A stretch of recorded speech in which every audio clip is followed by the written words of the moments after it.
When I wanted to become the first person in the world to ever circumnavigate the world following the Arctic Circle, a lot of people said, Mike, the first winter you will not survive because it's dark. You'll get depressive. You'll eventually commit suicide. But what people forgot was that that's where I wanted to be.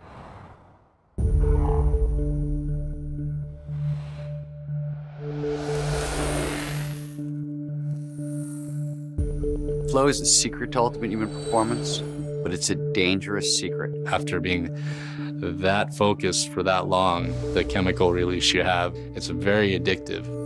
I went down to Mexico to one of the deepest open air pits in the world, but I was really nervous for some reason. Something in me knew I was gonna maybe die right then. But I jumped anyways. The state feels like the meaning of life for good reason.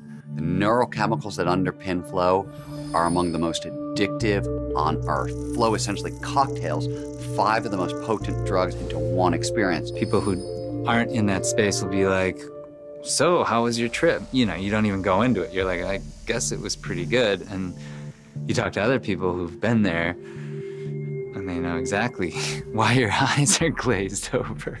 I was basically falling to my death, and I grabbed hold of this orange rope about 300 feet before the cave's floor and managed to stop myself in free fall on a rope. Because of the neurochemicals involved, people will continuously seek it out, even at great personal expense to themselves. And I was standing on a cornice, which basically snapped next to me. And the thing was so big that when it peeled away, I got sucked in behind it, realizing that there was big ice chunks coming down and trying to dig my board in. And I ended up actually buried about to my neck. It wasn't until a couple minutes later that, you know, the real reality of what had happened kind of came in. And after all those neurochemicals have drained out, it takes a little while for them to replenish. So on the back end of flow state, people come from this crazy, amazing high down to this very deep low.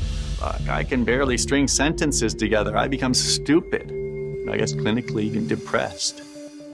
The rewards, whether that's, I guess, chemically in your body or what it does for your life or what it does for your career, you know, there are a lot of rewards to attaining the flow state. Flow is built around autonomy, mastery, and purpose. These are 3 of the most powerful intrinsic motivators known to man.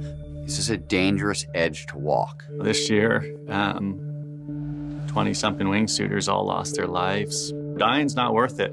I've been struggling with that a lot. If you cross the line, it's unacceptable because you should be able to manage that risk. I don't want to be that guy that got lucky. And I've been that guy that got lucky for a lot of years. I want to be that guy that's such a wizard of strategy and knows myself and am comfortable enough to say, nah, I'm not going. I want to live.